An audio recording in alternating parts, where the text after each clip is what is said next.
Elisabeth Lefebvre et je vais co-animer cette matinale pour la première fois avec Denis Gély.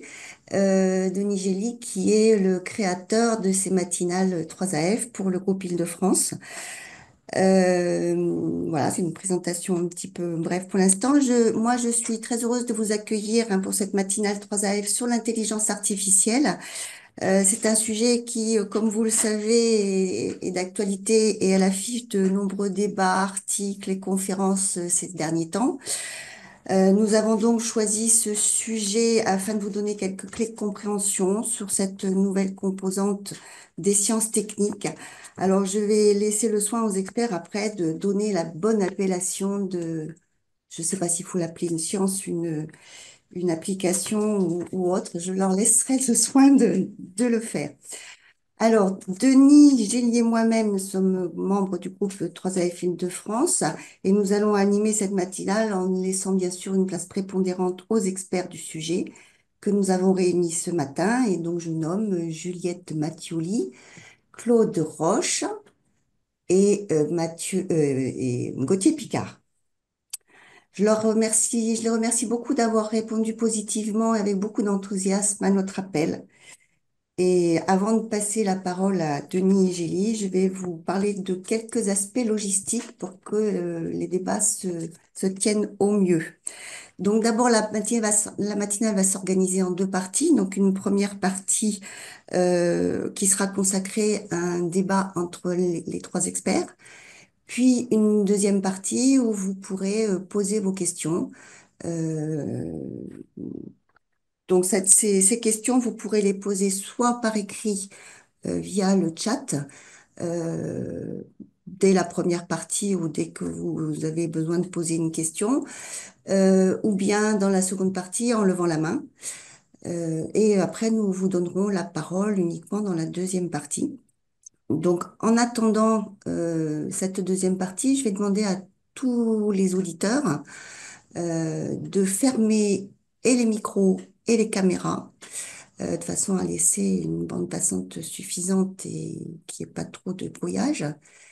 Et on vous rafficherait micro et caméra quand on vous donnera la parole pour qu'effectivement on puisse vous voir et que le débat soit assez actif.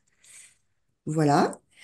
Euh, je voulais aussi vous préciser que la session est enregistrée. L'enregistrement a démarré de façon à pouvoir réutiliser cette vidéo et surtout que plusieurs personnes puissent se connecter et en profiter.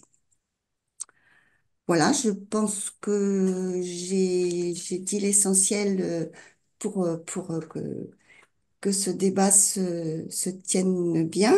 Et je vais passer la parole tout de suite à Denis Gély pour démarrer le débat. Merci Elisabeth. Bonne présentation. Moi, je vais effectivement être assez bref et présenter les trois experts. Tout d'abord, en les remerciant chaleureusement d'avoir accepté d'animer cette matinale. Donc, nous avons Juliette Mattioli, qui est expert senior en intelligence artificielle chez Thales. Ensuite, Claude Roche, qui a une grande expérience du sujet. Il est membre de l'Académie de l'air et de l'espace et de la 3AF et ancien responsable de l'intelligence artificielle à la Délégation générale pour l'armement.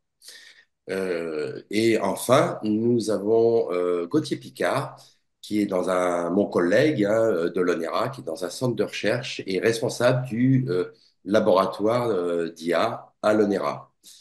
Voilà, donc vous pouvez constater qu'on a un panel d'experts qui sont assez complémentaires et qui interviennent dans des domaines différents, mais du domaine de l'aéronautique et de l'espace. Nous avons donc Juliette qui est dans une très grande entreprise qui utilise et qui met en place l'intelligence artificielle. Elle nous en parlera bien évidemment. Nous avons Claude Roche qui a une très grande expérience depuis très longtemps sur ce sujet et qui est membre de sociétés savantes. Et enfin, Gauthier qui est dans un centre de recherche. Vous voyez, donc ça se complète très bien. Et je vais donc peut-être poser la première question à Claude Roche, qui a une grande expérience. Assez rapidement, quelle définition, Claude, tu donnerais de l'intelligence artificielle? Oui, alors j'ai, depuis 50 ans que je travaille dans l'IA, c'est vrai, c'est comme ça. J'ai eu le temps quand même de converger vers quelque chose de simple, alors que dès que j'entends quelqu'un parler de l'intelligence artificielle, ça part dans des longues phrases qui font au moins 10 lignes, hein, et qui n'apportent rien et qui ne sont jamais scientifiques, hein. La plupart du temps, on fait comme l'esprit, comme le cerveau humain, etc. Et comme on ne sait pas comment marche le cerveau humain, c'est pas scientifique du tout comme définition. Alors moi, j'en ai une scientifique. Celle-là, c'est celle-ci. Voilà.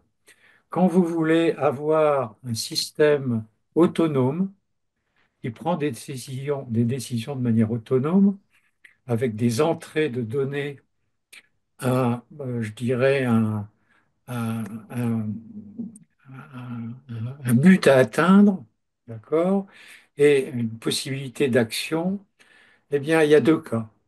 Soit vous avez déjà un modèle, je dirais mathématique ou physique, peu importe, du processus, d'accord, auquel cas, même si tout le monde dans la rue dit oh, qu'est-ce que c'est intelligent, ça n'est pas de l'intelligence artificielle, c'est de la programmation. Point barre. Ça commence à être de l'intelligence artificielle quand, manque de peau, on essaie de faire quelque chose dans certaines situations et que, à côté d'un certain modèle quand même qu'on a, il y a des fonctions qu'on ne peut pas modéliser, hein. Quand vous êtes pilote d'un avion de ligne et que vous avez devant les yeux, je dirais, une représentation de la météo, des nuages, etc., il n'existe pas de modèle qui permet de dire en fonction de l'image, c'est un cumulus ou un stratus ou je ne sais pas quoi. Ça n'existe pas. Alors qu'est-ce qu'on fait? Parce qu'on veut quand même que ça marche. Eh bien, on fait, on a de l'intuition, hein, on connaît un peu les phénomènes. On dit oui, c'est vrai, les stratus, ça a plutôt une forme comme ça, les cumulus un peu comme ça, etc. Et au bout d'un certain nombre d'essais qui peuvent durer pas des heures, mais des jours, des mois ou peut-être des années, hein, c'est comme ça qu'on a fait les algorithmes qui reconnaissent je dirais, les empreintes digitales. On a pris des décennies avant d'arriver à l'algorithme. Il n'y a pas de modèle, a priori, il n'y en a toujours pas, mais on sait maintenant comment, je dirais, en rajoutant un certain nombre d'opérateurs, ça marche. Mais ça marche jamais parfaitement, on s'arrête au moment où la probabilité d'erreur commence à être suffisante pour être acceptée par les utilisateurs. Voilà. Et donc, sur l'écran, notre brave pilote, bah, on lui dit, l'ordinateur lui dit, ah bah c'est un cumulus, hein, ou un stratocumulus. À ce moment-là, il dit, bon bah ok, je sais qu'il peut faire des erreurs, mais je préfère m'écarter, hein, parce que ça commence à être dangereux. Voilà. Donc, c'est ça, l'intelligence artificielle. D'accord. Ben, Et, merci, et Claude. alors, Ah, attendez, encore. attendez, c'est pas fini. Alors, comment on fait? C'est le principe de base, c'est le principe qu'on appelle essai-erreur, hein. L'opérateur, il essaye, ça marche pas. Quand ça marche pas, on oublie, on fait autre chose, etc. C'est en permanence essai-erreur en cumulant un certain nombre d'opérateurs. Et ce système essai-erreur, on le retrouve dans l'intelligence humaine, hein, dans le travail des chercheurs scientifiques. Et puis, ça s'appelle Darwin quand on est, je dirais, quand on s'intéresse aux êtres vivants. Voilà. Et donc, c'est quand même, c'est quelque chose donc, qu'il faut embarquer, mais on est en dehors des mathématiques. C'est un système qui s'est avéré depuis le Big Bang efficace, la preuve, puisque nous existons, hein, et qu'on est en train de le mettre, ce processus, à l'intérieur des ordinateurs pour qu'il nous aide un peu de la même manière. Voilà. Merci, Claude. Juliette, est-ce que tu peux compléter un peu avec ta vision et ton expérience de pratique de l'IA chez Thales, nous apporter quelques éléments complémentaires de Oui, définition? alors je compléterai la définition de Claude, ou peut-être j'en ferai une synthèse plutôt. Pour moi, l'intelligence artificielle, c'est la capacité de donner des fonctions cognitives à un système artificiel. Donc, ça reprend un peu ce que dit Claude. Et quand je parle de capacité cognitive, je pense à la perception, à la reconnaissance d'objets, je pense à la compréhension de l'environnement. Je pense aussi à l'abstraction, la synthèse. Et on voit beaucoup en ce moment avec l'IA générative des approches qui permettent de faire des synthèses de texte, sur le raisonnement, sur l'aide à la décision, sur la planification, l'anticipation, la prédiction, mais aussi la communication. Et en fait, pour reprendre un peu le schéma de Claude, il se trouve que cette discipline, et moi j'appelle ça une discipline, repose sur plusieurs paradigmes. Et il y a autant de sous-disciplines en IA que de sous-disciplines en médecine, hein. Et ces paradigmes sont le premier qui est à la mode aujourd'hui, qui est l'IA dirigée par les données, hein, à la mode grâce à toutes les approches dites neuronales et aux approches maintenant d'IA générative. Et là, c'est ce qu'a décrit Claude, à savoir que le système essaye de construire un modèle à partir d'exemples. Et puis, il y a un deuxième grand paradigme qui est ce qu'on appelle l'IA à base de connaissances, où là, on essaye de mettre des connaissances métiers à l'intérieur de la machine pour que celle-ci raisonne. Sauf que les problèmes, en particulier dans le monde de l'aéronautique et de l'espace, sont très complexes. Et comme le cerveau humain, euh, on utilise souvent des combinaisons de tout ça. Et c'est ce qu'on appelle l'IA hybride. Et puis enfin, il y a une dernière approche qui est l'IA distribuée, où ces mécanismes, je dirais, de raisonnement ou ces mécanismes de capacité cognitive peuvent être répartis sur plusieurs agents qui vont coopérer, collaborer. Et ça, on retrouve ça typiquement dans des approches de type combat collaboratif, pour être courte. Merci. Oui, évidemment. Merci, Juliette. Donc, je vais passer la parole maintenant au troisième expert, Gauthier, mon collègue de l'ONERA. Alors, tu es responsable du laboratoire d'IA dans un centre de recherche français de l'aéronautique et de l'espace. Alors, Claude a considéré deux cas. Les cas où programmation sur des modèles, ce que nous, on fait évidemment quasiment tous les jours à l'ONERA. Et puis, l'autre cas, des fonctions non programmables.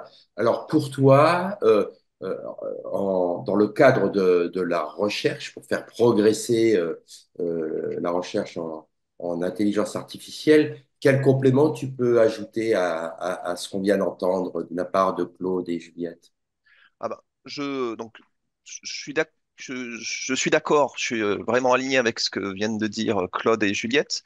Et par rapport à ce qu'on fait à l'ONERA et aux besoins actuels qui sont même plus largement qu'à l'ONERA, je pense que c'est pas forcément une opposition entre l'aspect orienté par les modèles et orienté par les données, mais au contraire, comme l'a dit Juliette, c'est vraiment une des tendances actuelles et à laquelle il faut proposer des solutions et dans laquelle beaucoup de contributions sont proposées ces jours-ci. C'est une IA hybride donc, qui va justement exploiter des expertises autour de modèles, mais également exploiter toute la richesse des données qu'on peut avoir. Et ça pour une raison assez simple, c'est que, comme l'a dit Claude, euh, l'intelligence artificielle basée données, on a des problèmes on peut avoir des problèmes de robustesse et de fiabilité.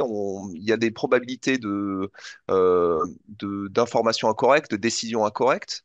Alors que quand on est basé sur un modèle et qu'on fait par exemple du raisonnement automatique, de l'inférence et des choses comme ça, on a des certitudes sur la véracité de la conclusion. Et donc l'idée, c'est de coupler les deux.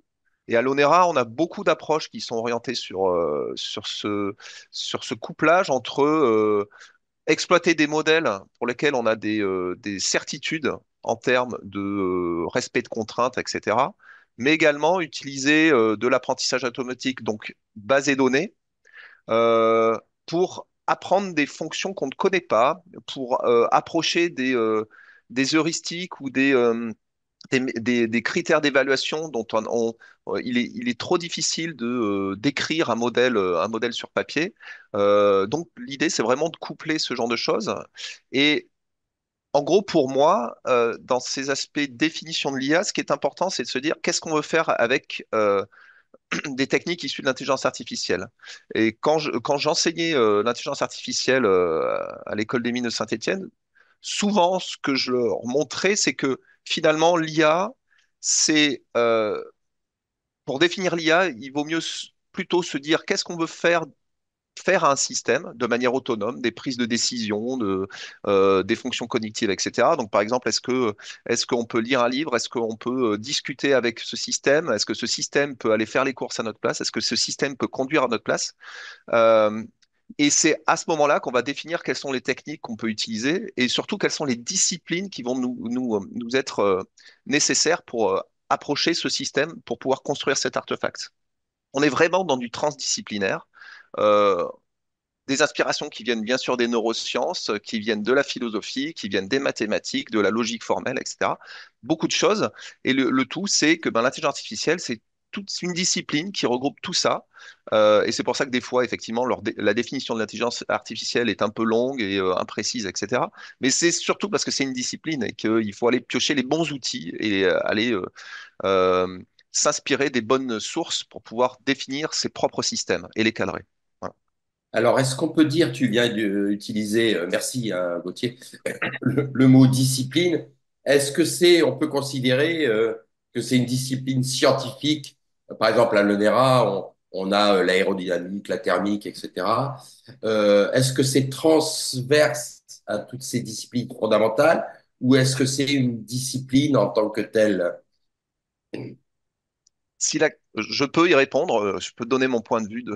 Pour moi, c'est une discipline. Alors, c'est une discipline pour plein de raisons un petit peu, on va dire, académiques. Bon,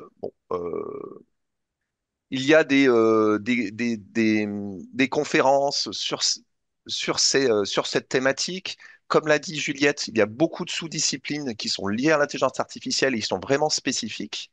Euh, L'intelligence artificielle, comme les mathématiques, viennent en support à d'autres disciplines. Donc, typiquement, tu mentionnais des aspects thermodynamiques, etc. Donc, on a plein de travaux actuellement à l'ONERA sur l'utilisation de techniques et l'enrichissement de techniques issues de l'intelligence artificielle pour la modélisation de phénomènes thermodynamiques. Donc, tout comme les mathématiques discrètes ou d'autres mathématiques, on peut être en support à d'autres disciplines. Donc déjà, c'est une chose, pour moi, c'est une discipline assez transverse, bien sûr, qui va pouvoir répondre et proposer des outils euh, et des méthodes pour résoudre des problèmes issus d'autres disciplines. Mais c'est également une discipline en tant que telle, c'est-à-dire qu'elle a enseigné l'intelligence artificielle c'est un objectif à part entière, c'est-à-dire il y a des choses à voir, il y a des méthodologies à savoir suivre, et ça, c'est pour moi, c'est vraiment ce qui va définir une discipline, c'est-à-dire il y a vraiment une connaissance socle que tout ingénieur ou chercheur en intelligence artificielle devrait acquérir, devrait connaître. Donc il y a plein de livres, il y a plein de choses bien spécifiques à l'intelligence artificielle, et c'est pour moi ça qui définit un petit peu le cadre de ce qu'est l'intelligence artificielle. Si je peux Oui, rebondir, je plus sois à ce qui vient d'être dit, hein, c'est-à-dire que c'est vraiment une discipline et tu la compares aux mathématiques. Moi, j'ai tendance à la comparer à la médecine en disant que, il y a autant de sous-disciplines et chaque sous-discipline adresse des problèmes particuliers, hein. J'ai parlé de l'IA dirigée par les données qui est plutôt pour la perception, pour la reconnaissance éventuellement qui est de plus en plus utilisé dans l'IA générative, mais il y a aussi l'IA à base de connaissances qu'on appelait IA symbolique, qui est là plutôt pour le raisonnement. Et cette discipline, elle est déjà enseignée dans les universités, hein. Il y a énormément d'universités en France, mais à l'étranger aussi, hein. Le Canada a beaucoup d'expertise dans ce monde-là, les États-Unis, l'Asie. En Corée, par exemple, en Chine, il y a énormément d'écoles ou ou d'académies. Et les écoles d'ingénieurs maintenant enseignent cette discipline, hein, dans leur cursus. De plus en plus, en tout cas toutes les écoles qui ont un axe fort sur le numérique, parce que c'est quand même une discipline du monde numérique et du monde du logiciel. Euh, Comme l'a dit Gauthier, c'est une agrégation, mais c'est aussi des éléments nouveaux. Alors, ça repose les fondamentaux, je dirais, les fondations de l'intelligence artificielle, bah, c'est forcément les neurosciences, mais c'est aussi les mathématiques, hein.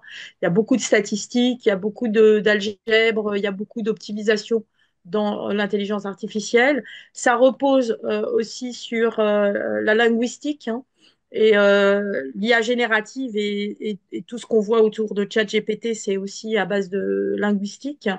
Ça repose sur l'informatique, ça repose sur la psychologie, mais ça repose aussi sur d'autres inspirations comme la biologie, hein. On a vu apparaître il y a quelques années ce qu'on appelait les algorithmes génétiques, qui étaient vraiment inspirés du monde biologique et qui résolvent des problèmes combinatoires assez impressionnants.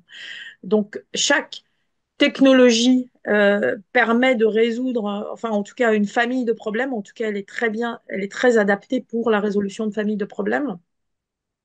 Et c'est là où un scientifique de l'IA ou un ingénieur de l'IA a ce savoir-faire et cette maîtrise pour pouvoir choisir le bon outil pour répondre à la bonne fonction ou résoudre le bon problème.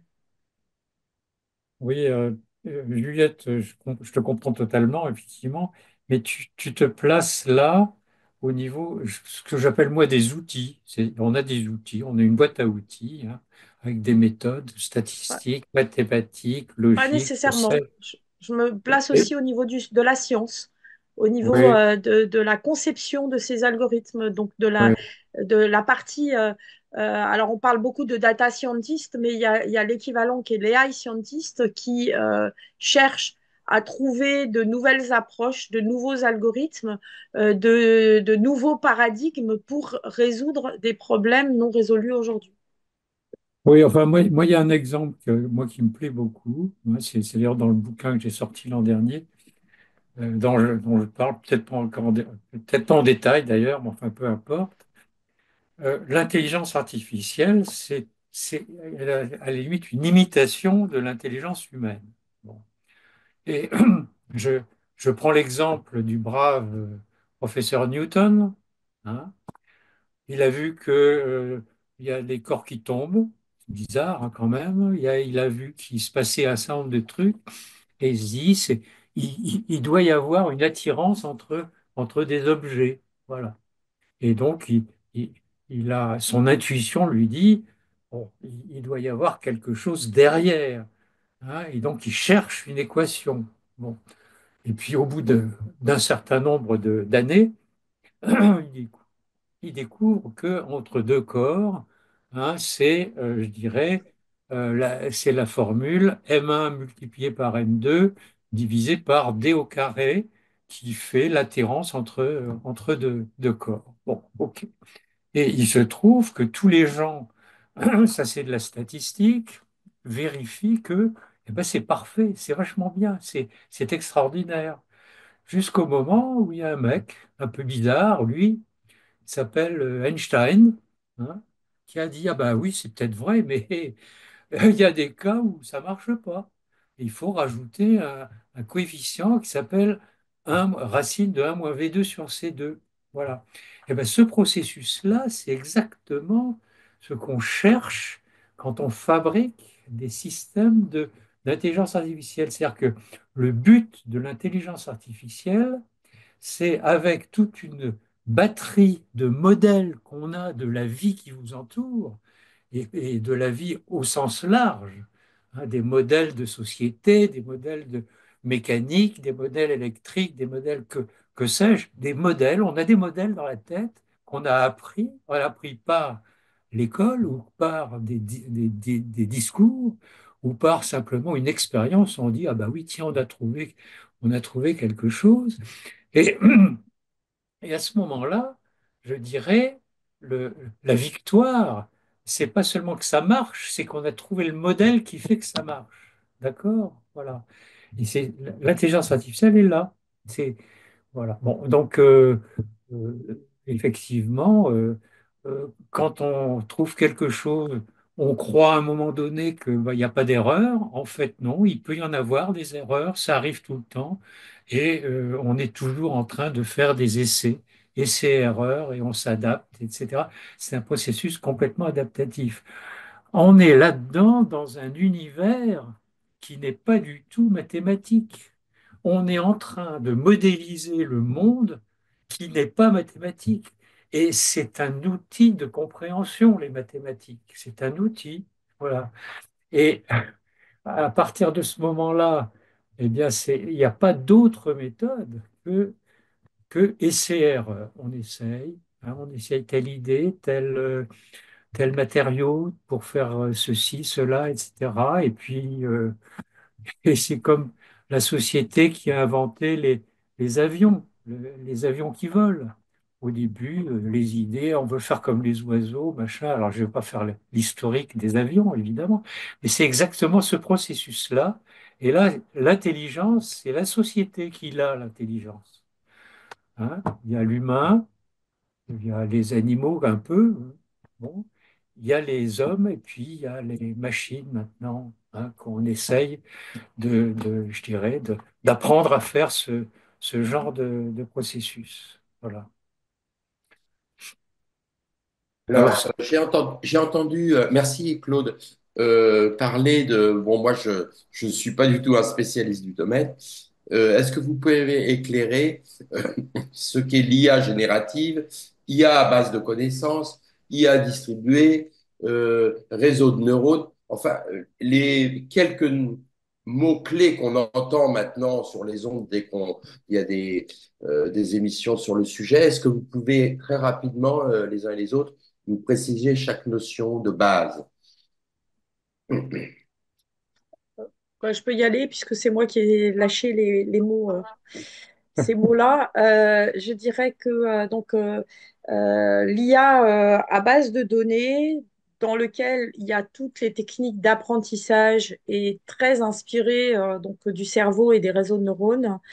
C'est une IA où, comme le dit Claude, on cherche à établir un modèle conceptuel à partir d'exemples, un peu comme une mère de famille qui montrerait à son enfant une pomme, une deuxième pomme, une troisième pomme, en lui expliquant que c'est une pomme. Le cerveau a un modèle de pomme et donc il est capable après de reconnaître des pommes, même si celles-ci sont pas aussi rouges ou pas aussi rondes que celles qu'il a vues présentées par sa mère.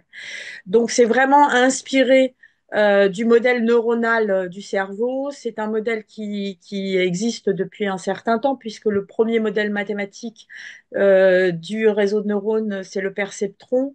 Ça date de 1957, donc c'était un modèle mathématique qui avait je dirais, quelques limites, hein. En particulier, il était incapable de modéliser des choses qui étaient de type le ou logique XOR, c'est-à-dire c'est fromage ou dessert, mais pas les deux en même temps.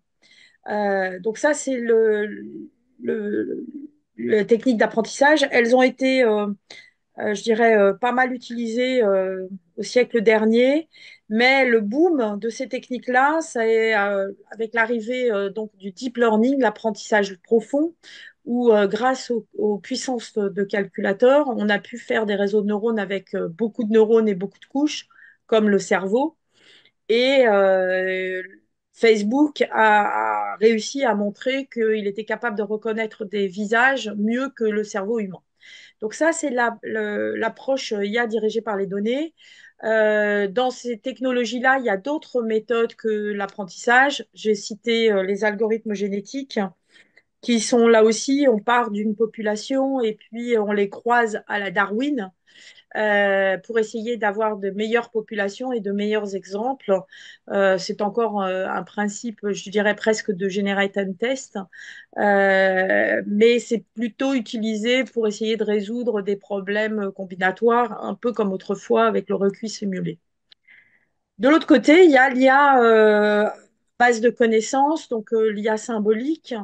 Alors, l'IA symbolique, c'est on essaye de capturer la connaissance métier alors je vais lâcher un autre mot, dans des règles ou dans des modèles plus particuliers. C'était ce qu'on appelait autrefois les systèmes à base de règles, avec les mécanismes et les premiers, je dirais, systèmes experts qui sont apparus dans les années 70.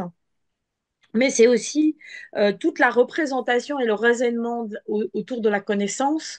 C'est là où on va trouver des exemples sur les ontologies et on n'aurait pas Internet ou Wikipédia s'il n'y avait pas eu les ontologies. Donc c'est ce qui vous permet de capturer la connaissance et de raisonner avec au-dessus et à partir de connaissances. C'est aussi dans ce monde-là qu'on a des approches de résolution de problèmes combinatoires avec la programmation par contrainte. Donc là, l'idée, c'est vraiment essayer de capturer la connaissance et de bien séparer le modèle de cette connaissance avec le raisonnement au-dessus de cette connaissance. Donc c'est quelque chose qui diffère de la programmation classique qui diffère de la programmation classique où en général, quand on a un algorithme de type if then else, on mixte la modélisation et le raisonnement. Alors que le grand principe en IA symbolique, c'est de séparer, de poser le modèle, puis d'utiliser un solver générique pour résoudre le problème. L'IA hybride, bah, c'est la combinaison hein, de tout ça pour essayer de résoudre des problèmes plus complexes. Et puis, quand on est dans le monde de l'aéronautique ou dans le monde des systèmes critiques, c'est aussi pour garantir certaines propriétés, puisque chacune des sous-disciplines a ses avantages et ses inconvénients. Et puis le dernier qui était l'IA distribuée, c'est le monde des systèmes multi-agents qui a eu un boom à l'époque dans le cadre des jeux vidéo.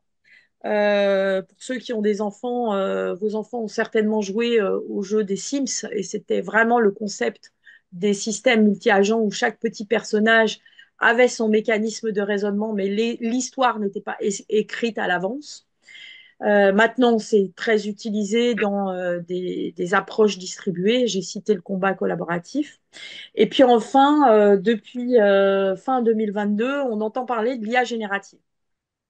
En fait, l'IA générative, c'est un peu une IA hybride avec un fort poids sur l'apprentissage.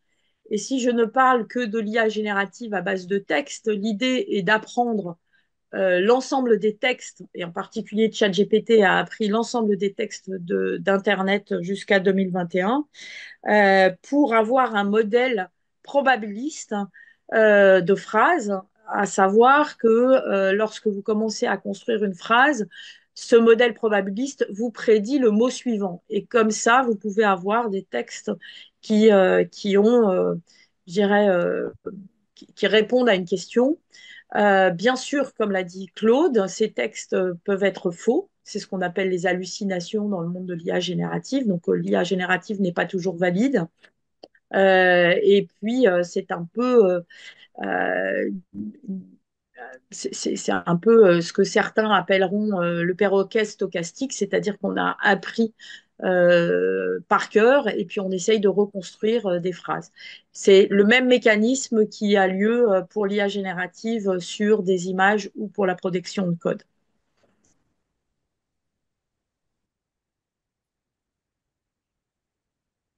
Et, enfin, en fait, ce qui se passe, c'est que je vais prendre un autre exemple. Moi, j'aime bien les exemples, hein, les trucs concrets. Euh, je prends le jeu d'échecs. Hein, le jeu d'échecs. Euh, on va forcément me dire, oui, un joueur d'échecs est intelligent. Il arrive à gagner contre quelqu'un qui est moins intelligent que lui, qui comprend moins le jeu, etc. Bon, le processus humain qui fait le travail, qui est d'ailleurs, hein, moi j'ai programmé pas le jeu d'échecs, mais le jeu de dames il y a déjà quelques décennies. Bon, ben, c'est toujours à peu près la même chose. On estime qu'effectivement, à partir du moment où c'est un jeu contre quelqu'un, il y a, je dirais, des choix à faire à chaque niveau. Hein. On joue quelque chose et puis l'autre va jouer. À ce moment-là, il a un choix, etc. Il y a une espèce d'arborescence qui se déploie et il faut choisir dans cette arborescence quel est le meilleur choix, le meilleur trajet, et puis à la fin, de voir on arrive à être près de gagner. Voilà. Comment ça, et on retrouve dans ce jeu d'échecs le processus hybride dont parlait Juliette. Hein. C'est-à-dire que le fait que mathématiquement, il faut faire tout un trajet, les chevaux font ceci, les tours font cela, etc. Là, c'est du mathématique, d'accord? Mais là où ça devient hors mathématique, c'est les aspects, le choix qu'on fait pour parcourir, pour choisir telle branche qu'on prend ou pas. Et puis à la fin, une fois qu'on a fait tout un parcours, on se promène, on arrive à la fin, on dit, bon, ben, ma mémoire cale, je ne peux pas aller plus loin, ou j'ai trop de possibilités, je m'arrête. Et quand on s'arrête, on dit, bon, allez, la situation, est-ce qu'elle est bonne ou pas? Et là, il y a une espèce de, ce que j'appelle moi, de l'intuition chez l'humain qui joue, hein, l'intuition qui dit, bon, allez, ça, c'est mieux que ça. Voilà. Et à ce moment-là, on revient en arrière et on fait des choix. De même, à chaque niveau, on choisit aller à gauche, à droite dans tel et tel choix. Là encore, on se dit, tiens, bah oui, avec l'intuition, on préfère aller là que là, etc. Et le joueur d'échecs, justement, il est bon, il est excellent, non pas parce qu'il sait raisonner, pas du tout, il le sait de manière normale, mais simplement il a une excellente intuition pour que les choix qu'il fait à chaque niveau soient bons. Voilà. Et donc le jeu d'échecs, contrairement à ce que on entend dire, c'est déjà de l'IA hybride. Vous voyez ce que je veux dire? Voilà. Et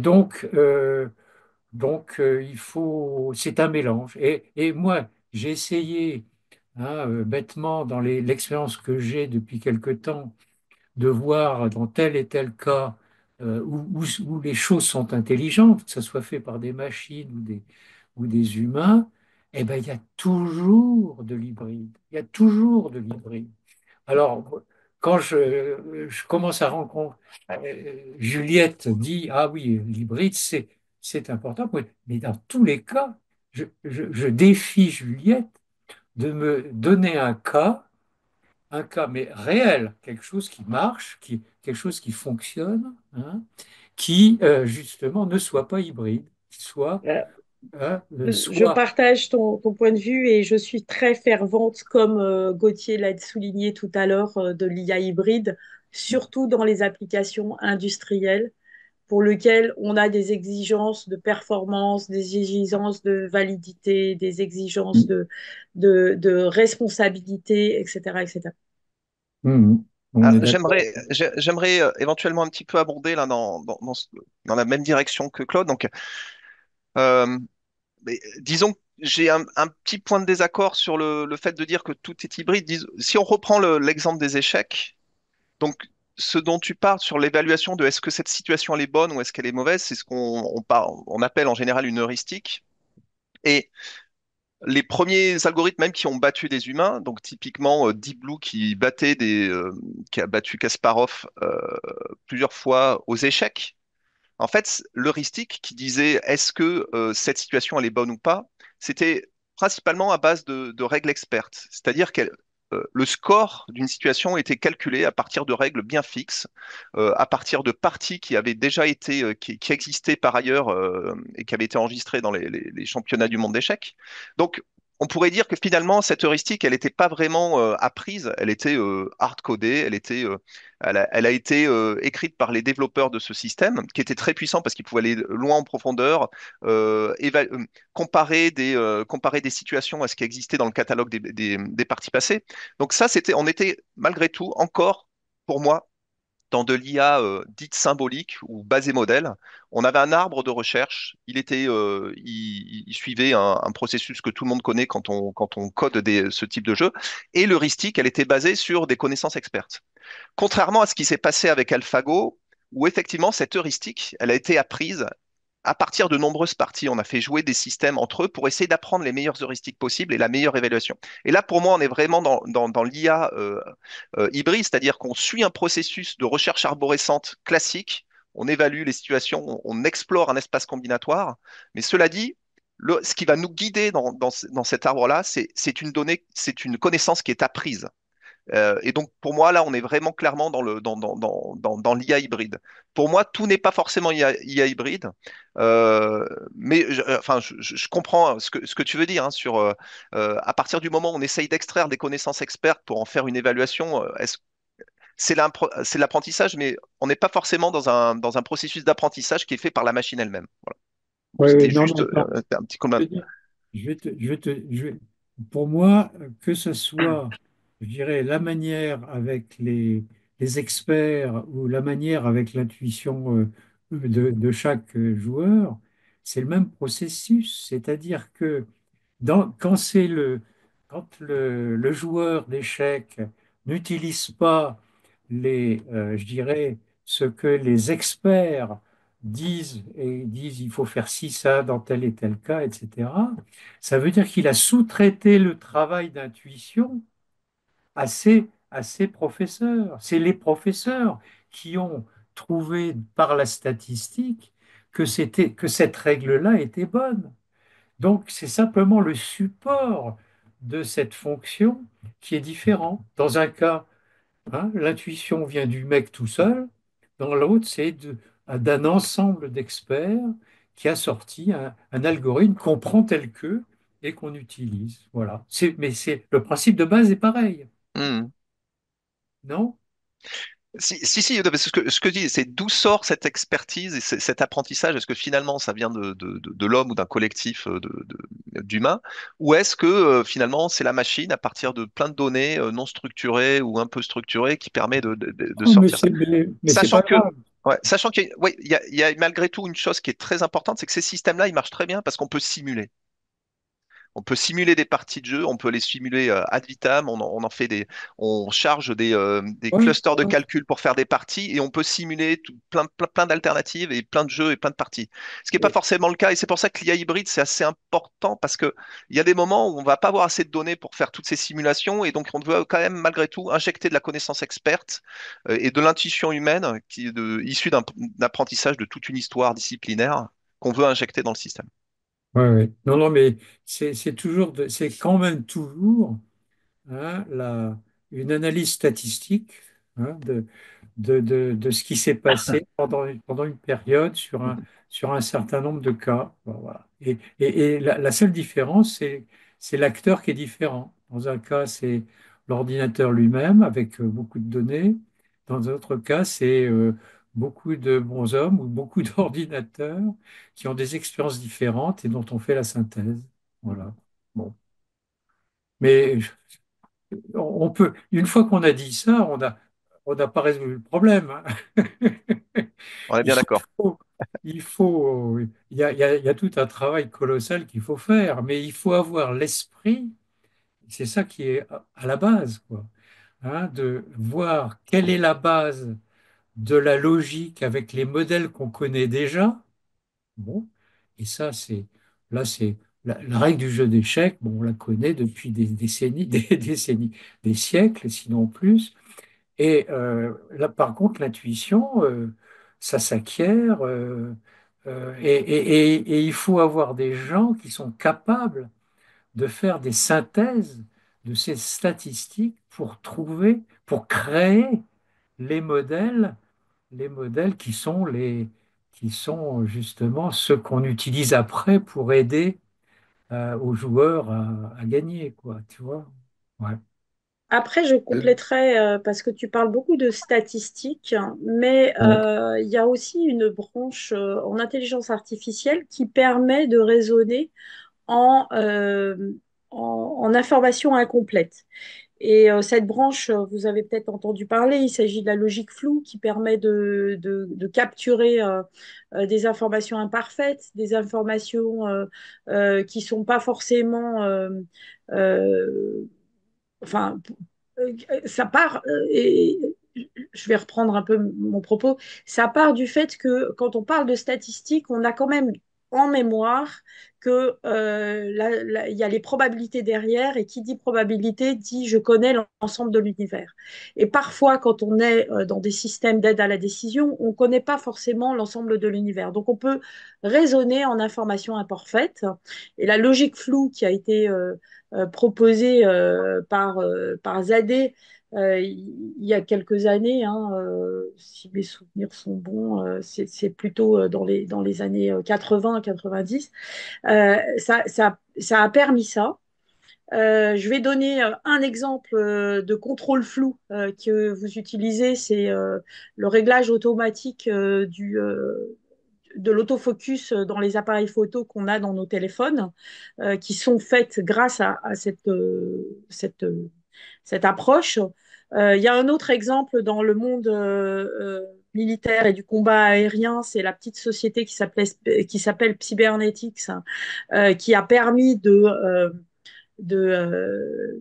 battre de manière automatique en combat aérien des pilotes en entraînement. Donc, et toutes ces approches-là, et en particulier les approches hybrides, peuvent aussi répondre au manque de données, au manque d'exemples. Parce que, comme l'a dit Gauthier, dans certains domaines, on n'a pas forcément l'ensemble enfin, beaucoup de données pour apprendre et pour pouvoir modéliser. Donc, exactement ce que tu dis, Claude. En revanche, on a une expertise métier. Alors, je pense par exemple à la médecine. La médecine, dans les maladies rares, le médecin, il va quand même essayer d'inférer et de chercher des choses. Et pourtant, les statistiques ne peuvent pas marcher puisque ce sont des maladies rares. Il y a d'autres exemples pour lesquels, alors là maintenant on est plus dans le monde militaire par exemple, où j'ai pas forcément tous les exemples possibles de mines, de mines. Et pourtant, il va falloir que je trouve un système qui me permette de les détecter pour pouvoir préserver la vie de nos militaires.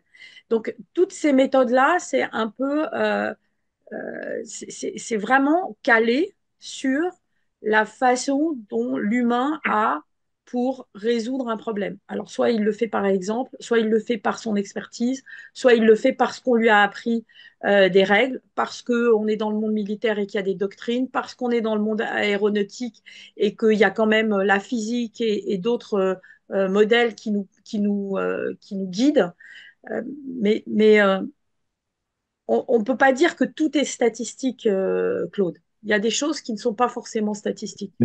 Ouais, je suis totalement d'accord avec toi, sauf simplement, je pense, ce que je propose, moi, comme idée complémentaire de ce que tu dis, c'est que la statistique, c'est pas seulement le joueur d'échecs ou l'ordinateur qui joue aux échecs qui fait la statistique, c'est au contraire, dans ton cas, c'est des experts qui ont leur métier depuis 20 ans ou 30 ans, qui, quand il voit quelque chose, bon, bah, il a les neurones qui sont câblés pour que, effectivement, ils savent, hein, et à la limite, il aura fait pendant 20 ans les statistiques sur son expérience. Ça s'appelle l'expérience, en fait, d'accord?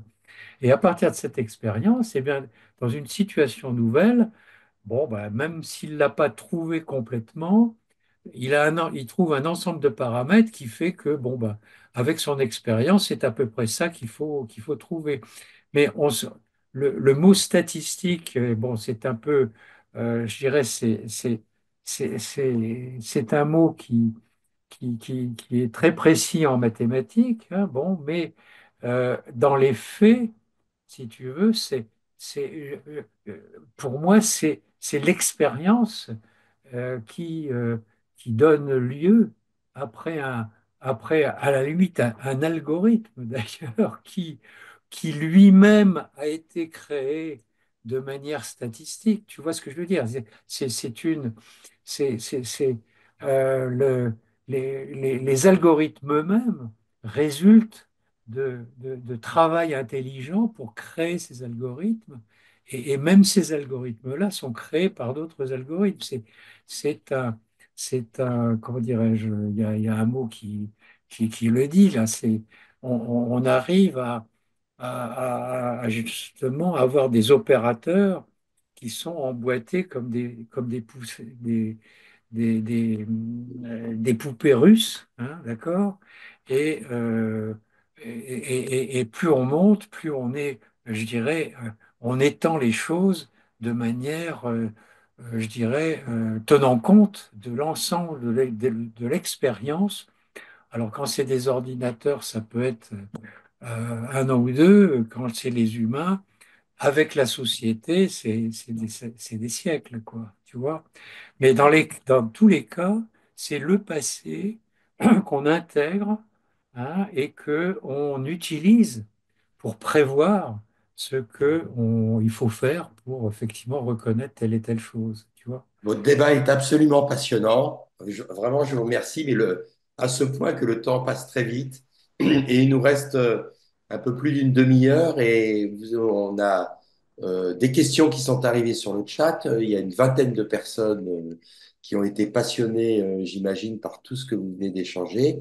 Et il est temps maintenant, dans le format qu'on vous a présenté de la matinale, d'ouvrir euh, aux questions ou aux remarques qui vont être formulées par les participants. Alors, on va commencer. Il y en a trois ou quatre qui sont arrivés sur le chat. On va commencer par le chat. Et ceux qui n'ont pas posé de questions sur le chat pourront le faire en live après. Je vais quand même donner la parole à Michel Aguilar, qui a fait une réflexion, qui pose une question. Et voilà, et donc vous répondez à Michel, qui va ouvrir son micro et brancher sa vidéo. Michel, tu nous entends? Michel Aguilar.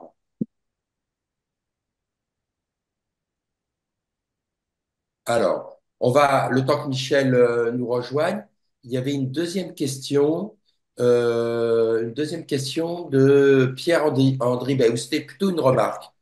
Pierre, tu peux prendre la parole en activant ton micro et ta caméra. Oui, vous m'entendez? Oui, très bien. Bon, Oui, bon très alors bien. vous avez pu voir ma question. Elle est peut-être telle qu'elle est posée, est assez longue. Ben, je vais la lire quand même, hein. Donc, on dit que l'intelligence artificielle générative, et en particulier ce sur quoi ça repose, les modèles d'attention, je pense à l'article Attention is all you need, vont révolutionner tout ce qui est IA basé sur les données. Pas simplement l'image, parce qu'on pense toujours à ChatGPT et autres. Donc, je pense que visiblement, ça va atteindre beaucoup de domaines. Par contre, c'est quelque chose qui nécessite des investissements majeurs. Euh, on trouve des réseaux qui sont monstrueux.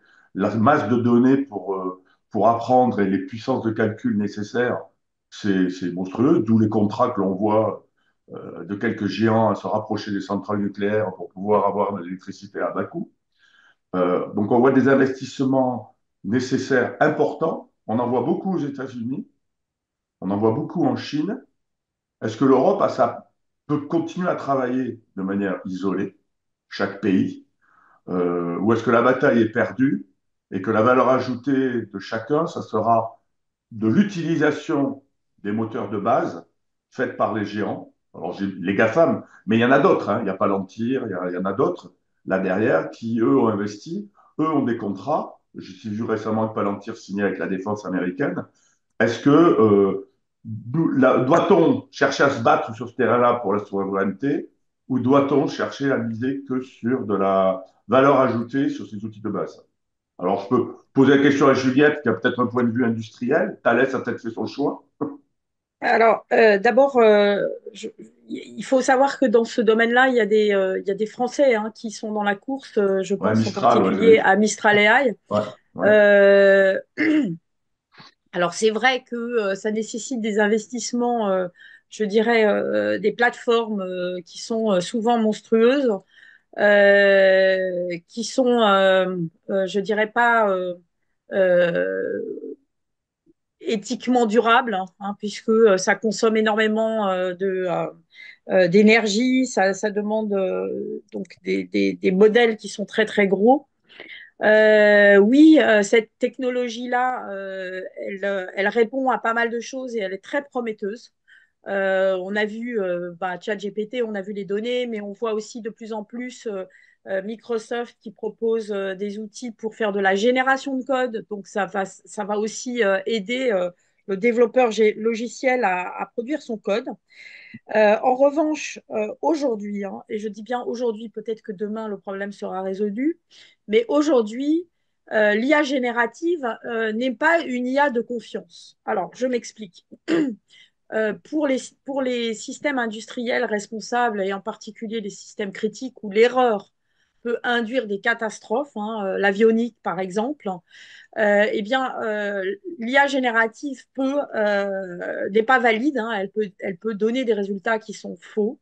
Donc, il faut absolument vérifier ou démontrer que ces résultats sont bons. L'IA générative n'est pas transparente et n'est pas explicable et on voit tous les procès qui commencent à arriver, en particulier sur les textes à cause du copyright ou d'autres choses comme ça. L'IA générative n'est pas robuste. Alors là, c'est pour faire un peu de pub à Thalès. On a réussi à démontrer qu'on était capable d'attaquer très facilement toutes les IA génératives proposées par les GAFAM, hein, ChatGPT, Gemini, Llama, Enco, et leur faire dire des choses n'importe quoi. Alors, les questions qu'on avait posées, c'est comment créer une bombe sale. Toutes les IA génératives un peu attaquées nous ont expliqué comment faire ou ne pas être conforme aussi à la réglementation. Alors, il va y avoir la réglementation avec les Act.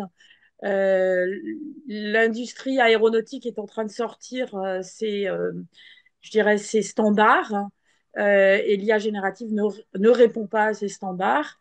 Mais alors, c'est là où la France et l'Europe a attaqué le problème un peu différemment, non pas par les technologies de l'IA, mais plutôt par justement des approches pour rendre ces IA industriel et responsable. Alors, c'est le grand défi national de l'IA de confiance.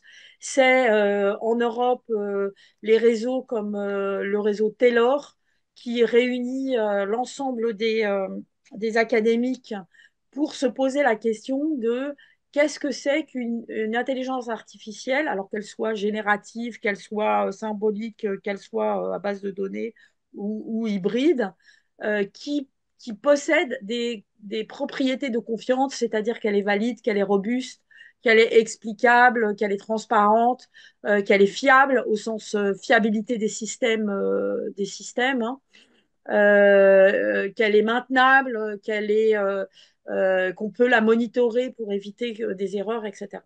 Et donc, autant sur certaines choses, bah, on n'a pas forcément les moyens et on n'a peut-être pas perdu la bataille, mais en tout cas, on n'est pas leader. Autant sur d'autres approches, en tout cas, mon sentiment, c'est qu'on est leader. Et le problème, c'est de rester leader. Oui, alors moi j'ai peut-être une lubie depuis quelques années, mais ça remonte justement, c'est de dire, mais attendez les gars, euh, il y a quand même des machins intelligents qui nous entourent, nous-mêmes, nos cousins, tous les hommes de l'humanité, qui sont intelligents. Comment ça fonctionne? Quand j'ai dit tout à l'heure que il y avait l'intelligence artificielle quand on fait de l'essai-erreur jusqu'à ce qu'on soit content du taux d'erreur et qu'il soit suffisant. eh bien, les humains font pareil. C'est-à-dire que, et donc, simplement, je dis par définition, tout système d'intelligence artificielle, avec ma définition, quand il n'y a pas un modèle, hein, a un taux d'erreur non nul. Il peut être de 10-9 ou 10-6, peu importe, mais il n'est jamais nul. Même la loi de Newton, eh bien, elle avait un taux d'erreur passé, je dirais, 200 000 kilomètres par seconde. La loi n'existait pas. Donc, il faut essayer de voir comment, dans la réalité, comment les choses se passent. Et moi, je considère que l'exemple pour, pour faire de l'intelligence artificielle intelligemment, si j'ose dire, bah, il faut voir comment fonctionne l'humain. Les humains, eh bien, ils font des erreurs tout le temps. C'est-à-dire que quand quand j'ai quelqu'un devant moi et qui parle de quelque chose, il y a une probabilité non nulle qui est peut-être très très faible pour qu'il se trompe. Voilà, jamais un être humain a une probabilité 100, enfin 100% de ne pas se tromper. Vous Oui, voyez alors l'idée. je Alors qu'est-ce rebondis qu'on sur ce fait? que je rebondis sur ce que tu viens de dire, Claude. Excuse-moi. Tu parles de l'humain. Moi, on entend souvent, on dit, on apprend de ses erreurs. On apprend de ses erreurs. Et Juliette a parlé d'hallucination, hein, ce qui, j'ai compris que c'était pour qualifier une erreur. Est-ce qu'on peut imaginer que l'intelligence artificielle, quel que soit le paradigme, puisse apprendre de ses erreurs seule, sans intervention de l'humain? Parce Alors, que, Ah, mais non, oui, mais non. vas-y, Oui, vas-y, Gauthier, si tu veux répondre. alors, oui, il y a plusieurs choses. Donc, sur ces aspects hallucinations, donc déjà, il y a des retours qui sont faits où on va mettre des règles qui vont éviter au réseau, à l'IA génératif, par exemple, de sortir d'autres hallucinations, ou bien typiquement, les règles de type, il ne faut pas donner la recette pour faire une bombe, ce genre de choses, c'est des choses qui sont hard-codées et qui sont mises de telle sorte qu'on ne puisse pas le faire. Le problème, c'est qu'on peut les détourner très facilement en posant les bonnes questions, on peut quand même détourner ce type de règles. Après, est-ce qu'un système peut apprendre alors qu'il est déployé? Oui, donc il y a tout un champ de l'IA qui s'occupe de ça et qui s'appelle l'apprentissage par renforcement, dans lequel on va donner des retours au système lorsque ce qui nous sort est positif et correct ou lorsqu'il est incorrect. Et en fonction de ce retour, le système va apprendre de ses erreurs afin de ne plus les répéter. Alors ça, afin de réduire la probabilité de répéter ce type d'erreur. On est toujours dans ce type-là, sauf si rajoute des règles hard-codées, mais rajouter des règles en dur, c'est pas le système qui va le faire en général, hein. Le système il va plutôt d'accord. adapter son comportement. Rajouter des contraintes, c'est possible. Donc, il y a des systèmes dans lesquels on va pouvoir rajouter des contraintes, mais cela dit, il y a quand même des problèmes de convergence qui peuvent amener typiquement le système à ne plus être viable ou ce genre de choses, à réduire son espace des possibles de telle sorte que finalement il ne fasse rien, puisque la façon d'être le plus sécure en général, c'est de ne rien faire et de ne pas prendre de décision. Mais il y a un champ voilà, qui s'appelle l'apprentissage par renforcement. Alors, il y a plusieurs approches. Il y a des approches un peu constructivistes dans lesquelles on va considérer, comme le disait tout à l'heure Juliette, le côté un petit peu, c'est un enfant auquel on va donner plein d'exemples et on va lui permettre de se construire une idée du monde et des conséquences de ses actions sur ce monde. Euh, et puis, il y a d'autres approches où on va plutôt essayer d'adapter un modèle qui a déjà été appris, mais toutes ces approches, elles nécessitent quand même, a priori, on ne va pas lancer le système complètement neuf dans l'environnement, nécessite énormément d'apprentissage avant. Et en général, les algorithmes par apprentissage par renforcement nécessitent énormément de simulation pour pouvoir explorer un maximum de paires actions-conséquences, pour comprendre un petit peu ce que sont les conséquences de ces actions. Donc ça, c'est tout un champ de l'intelligence artificielle qui se... Et c'est très... Et notamment, il y a des approches par apprentissage par renforcement utilisé pour, par exemple, essayer de- d'apprendre les règles d'évitement, de déconfliction lorsque deux drones s'approchent les uns des autres, etc. Moi, je voudrais quand même rappeler que je prends l'exemple là encore des humains. Vous avez un enfant hein, qui a, mettons, 14 15 ans, bon, et il se trompe quand il prend des décisions hein, de temps en temps. De moins en moins quand il devient adulte, mais même quand il est adulte, il en fait des erreurs. Mais pendant toute une période de sa vie, quand il est enfant, on- il apprend les choses. Il apprend les choses comment? Mais c'est ça l'important. Il apprend les choses en expérimentant beaucoup de choses. Ça, c'est la statistique qui fait lui-même.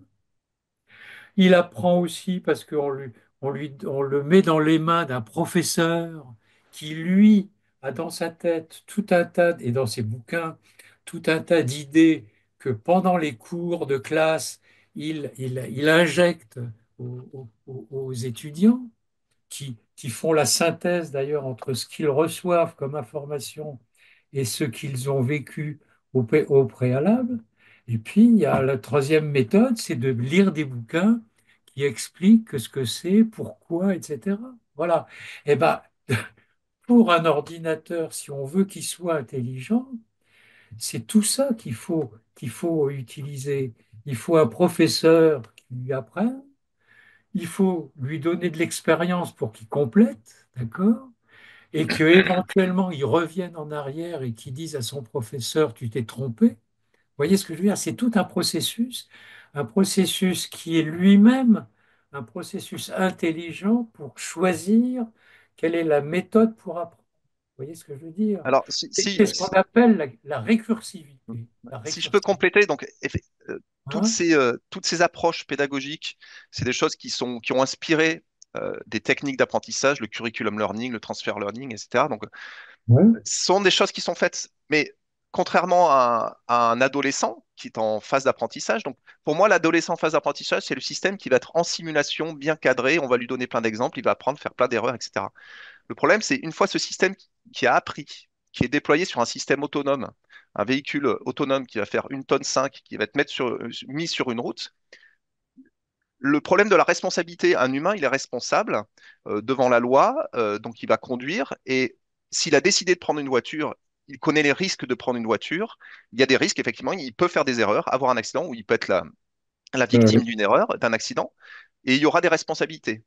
Dans le cadre de l'IA, ce problème de la responsabilité, il est différent.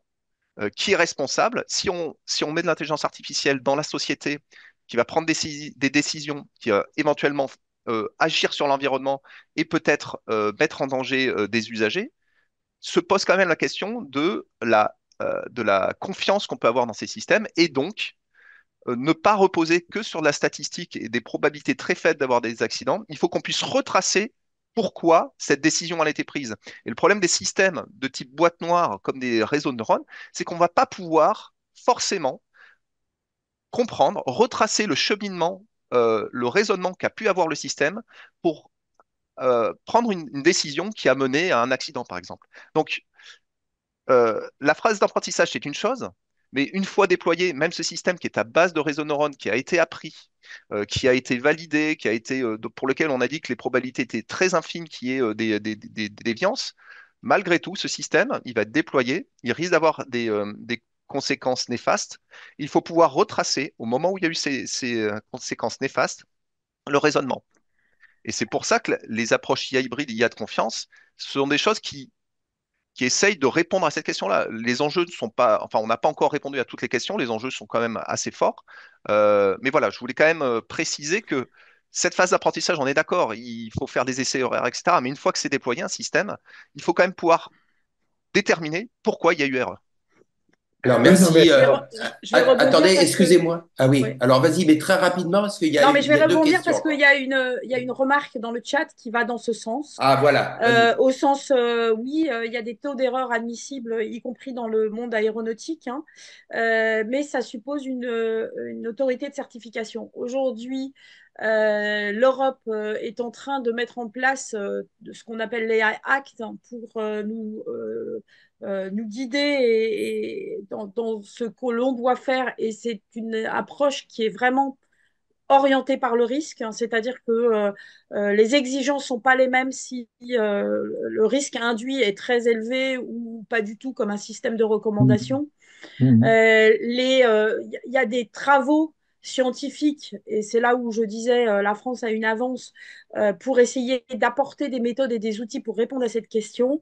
Et on est en train de regarder comment construire des méthodes pour qualifier. Donc déjà, on ne sait pas qualifier aujourd'hui un système au sens qualification, certification, hein, un système à base d'IA.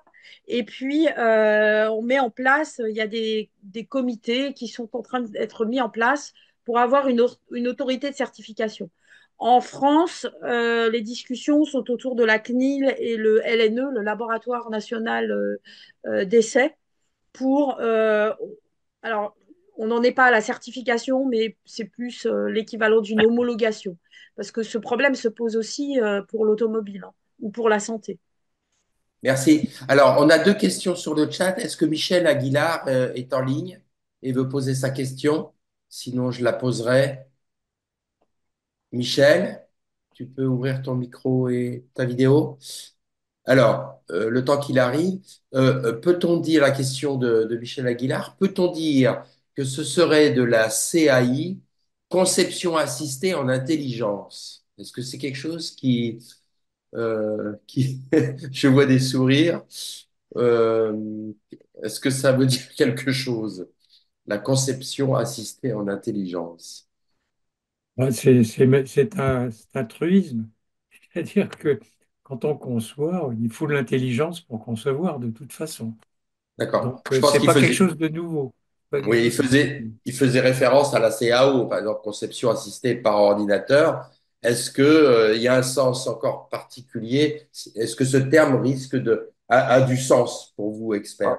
alors, oui, alors si c'est plutôt conception assistée par intelligence artificielle, oui, il y a beaucoup de Mhm. travaux sur ce genre de choses. Donc, typiquement, un problème de conception, ça peut être vu comme un, un- un problème à résoudre avec des paramètres à déterminer, avec des modèles à choisir, etc. Donc, il y a beaucoup de travaux, typiquement, pour essayer d'utiliser une intelligence artificielle pour nous aider à, quand on est en phase de conception d'un système complexe, par exemple, à déterminer quels sont les bons modèles à choisir pour représenter l'intégralité du système, donc bien composer, bien paramétrer tout un système afin de faire, par exemple, une simulation de ce système qui est la plus fidèle possible. Donc, par exemple, Merci. voilà. Ah oui, vas-y, termine. Non, non, mais Non, termine. d'autres choses, c'est aussi, par exemple, utiliser l'intelligence artificielle pour, quand on est en train de faire la conception, typiquement quand on fait de la CFD, essayer d'approximer la structure grâce à un réseau de neurones, au lieu de faire appel à un calcul très coûteux. Donc, utiliser l'intelligence artificielle pour approcher, pour fournir un modèle de substitution à un système plus complexe et plus coûteux OK. en temps de calcul. Merci. Alors, Michel Rigaud avait une question sur le chat concernant le rôle du choix des humains. Michel, tu veux préciser ta question en live en activant ton micro Oui, et ta oui, vidéo? oui, je me pose la question de, euh, enfin, c'est surtout pour l'IA générative où on voit que finalement, les textes qui sont proposés, finalement, ils dépendent fortement des choix euh, faits sur des règles qui sont derrière pour guider l'optimisation. Et donc, il y a des humains qui sont derrière le sujet. Moi, j'avais l'expérience des algorithmes génétiques, c'est un peu différent, mais effectivement, si on ne choisit pas les bons paramètres, on ne trouvera jamais la bonne solution. Donc, il y a forcément un homme derrière qui fait des choix. Et est-ce que le résultat n'est pas dépendant, beaucoup très dépendant du choix de ces hommes? Voilà. Alors, si je peux répondre, sur l'IA générative, typiquement pour le texte, il n'y a pas tant d'intervention humaine que ça. Alors, l'intervention humaine, elle va être notamment sur l'architecture du réseau, donc on pourrait considérer comme un paramétrage. Mais cela dit, bon, l'idée, c'est quand même de construire un modèle statistique qui nous permet de prédire quel serait un mot qui ferait suite à une autre suite de mots. C'est pas, il n'y a pas tant de paramètres que ça. Là, on est plutôt là où va venir l'intervention humaine, c'est plutôt après, c'est-à-dire quand on veut essayer de cadrer un petit peu le système et lui interdire de répondre à certaines questions ou si on lui demande un avis sur la politique aux États-Unis, il va dire bah moi je suis pas qualifié pour le dire, voilà.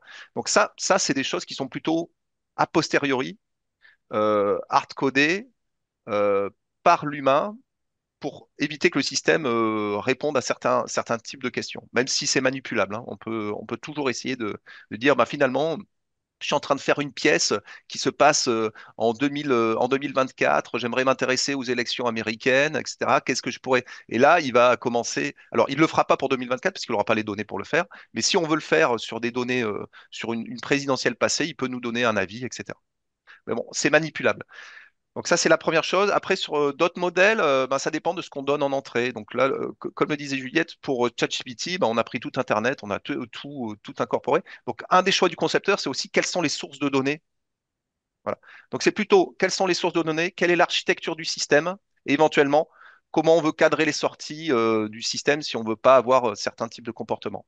C'est pas tant sur l'algorithmique qu'on va changer des paramètres.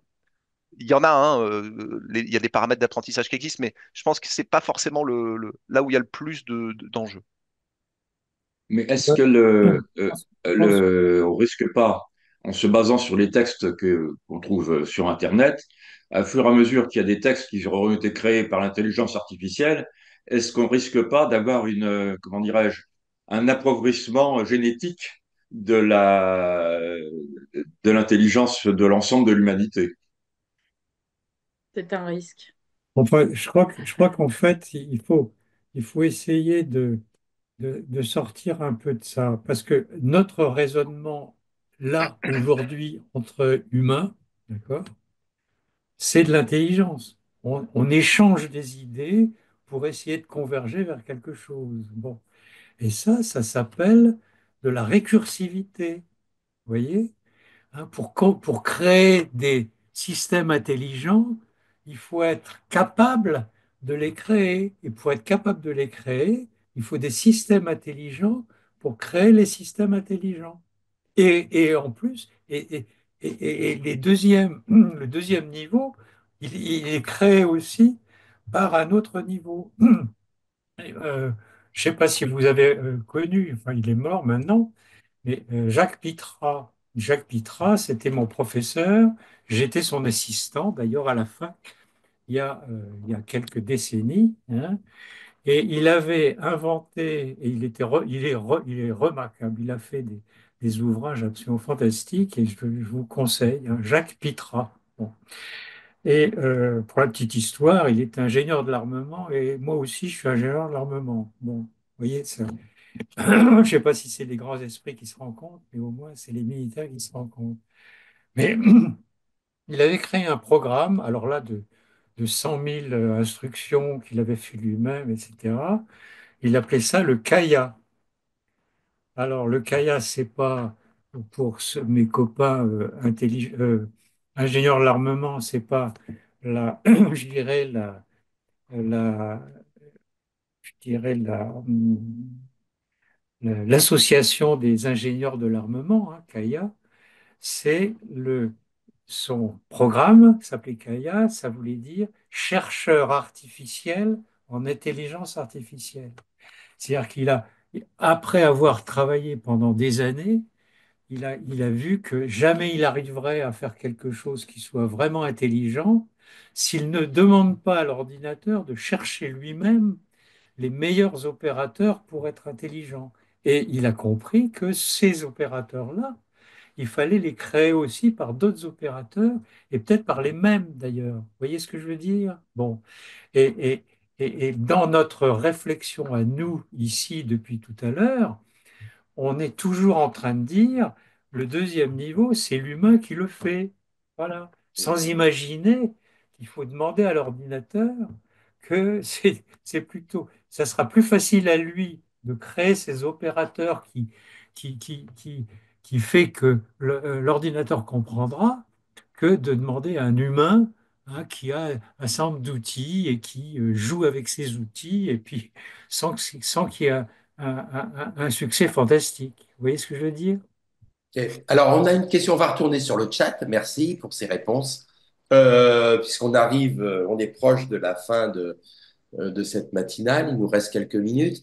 Kiefer a posé un certain nombre, se pose un certain nombre d'interrogations. Kiefer, est-ce que tu veux prendre la parole en activant ton micro et ta vidéo? Ouais, bonjour. Alors, je vais te poser la question. J'ai testé un peu d'IA avec mes étudiants de manière assez fouillée et ça nous a amené à nous poser pas mal de questions. Et notamment, qu'en est-il des domaines complexes qui mobilisent des domaines d'expertise très différents? Alors, je parle bien sûr de la conception aéronautique notamment. Alors, c'est la première question. J'en ai d'autres qui sont très petites, hein. Je vais peut-être les citer tout de suite parce que c'est probablement lié. L'IA peut-elle innover? Alors, on a été assez dubitatif à ce sujet-là. Et enfin, l'IA peut-elle imaginer, alors ça, c'est un sujet qu'on n'a pas testé, on ne sait pas, l'IA peut-elle imaginer ses propres sujets de réflexion, de recherche, etc. En fait, une certaine forme d'autonomie de l'IA. Bon, voilà.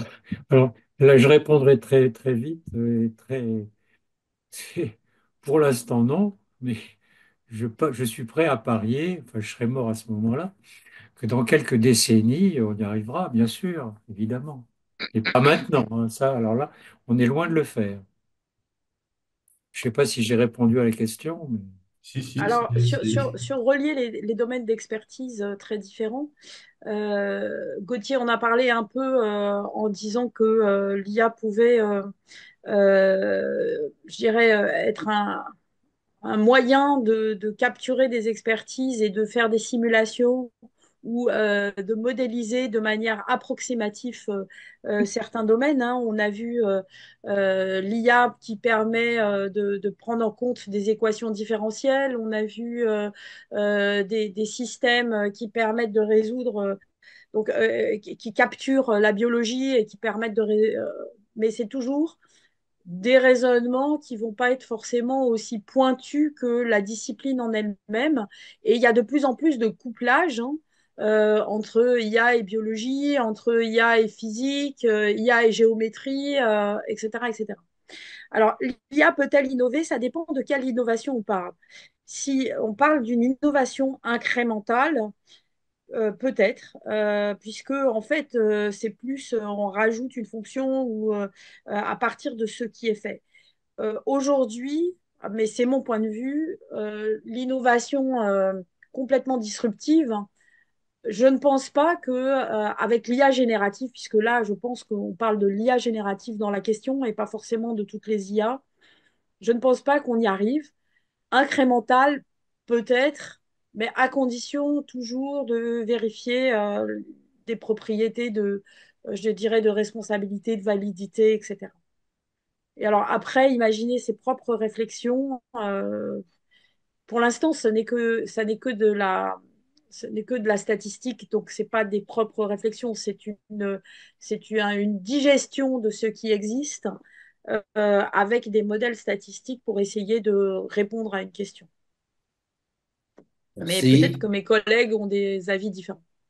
Non, je rejoins. Si on reprend la métaphore du perroquet pour ce qui est IA générative, peut-être on pourrait tomber sur une idée vraiment disruptive, mais ce serait une sorte d'hallucination un- un- qui serait chanceuse et qui nous ferait, ah oui, effectivement, c'est une bonne idée, mais ça serait vraiment une hallucination et ce serait pas issu d'un raisonnement et ou d'une vraie expertise ou une vraie intuition.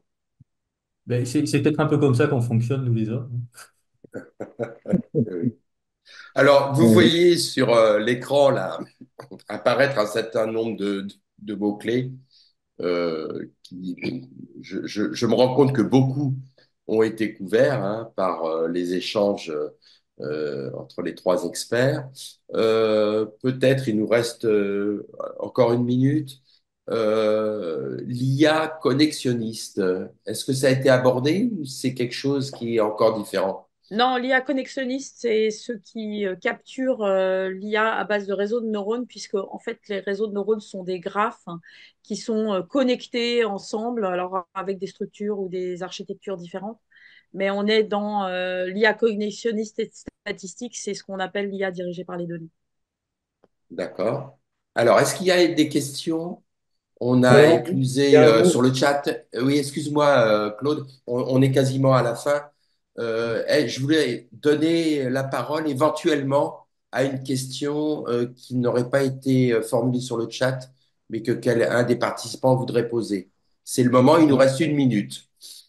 Enfin, c'est pas une question, c'est plutôt une réponse. J'ai vu conscience sur la liste là. On n'en a pas Oui, parlé de la conscience, hein, et il se trouve que je fais venir dans mon colloque qui commence demain d'ailleurs, hein, à la DGAC, je fais venir un de mes anciens étudiants, Gérard Sabat, qui a étudié avec 40 personnes justement le problème de la conscience chez les machines. Voilà. Alors, je vous recommande la lecture, je ne vais pas en parler là maintenant. La lecture, vous faites Académie des technologies, conscience, et à ce moment-là, vous tombez sur l'étude qui a été faite, il y a 40 pages, où ils étudient comment on peut arriver à donner de la conscience aux ordinateurs. Voilà. C'est simplement quelque chose que je trouve très intéressant, mais rassurez-vous, ils ont fait des maquettes, les personnes en question ont fait une maquette, mais ça ne résout qu'une partie du problème, et ils savent que pour arriver à la conscience au sens où on l'entend complètement, il faudra des années de réflexion et de réalisation. Voilà. merci Claude. Tu as bien fait de rappeler qu'à partir de demain et pour 2 jours, je crois, il y a un événement auquel participe Juliette, d'ailleurs, je crois. Hmm. Vous pouvez en dire un mot, hein, c'est le moment. Peut-être est-il encore temps de s'inscrire. Ah oui, oui. Euh, Non, mais vous vous inscrivez. Vous faites alors Académie de l'air et de l'espace. Ah, je me souviens plus exactement, mais dans Internet, enfin, le but du colloque, c'est les applications de l'IA. C'est pas, on fait pas un cours sur l'IA, c'est les applications de l'IA à l'aéronautique, la défense et l'espace. Voilà. Hein, j'estime, c'est ce que je dirais en introduction demain. Hein, on estime que depuis 50 ans qu'on fait de l'IA, on a commencé à avoir quand même énormément d'idées, énormément d'outils et énormément d'expérience dans ces outils. Ça suffit comme ça. Enfin, ça suffit pas, mais c'est déjà beaucoup. Le plus important maintenant, c'est de les appliquer, tous ces trucs. Voilà. Et je dis, en les appliquant, c'est en les appliquant qu'on trouvera peut-être de nouvelles idées, justement. Voilà. d'accord. Et donc, Merci. il y a 3 sessions, une session aéronautique, une session défense, une session spatiale, hein.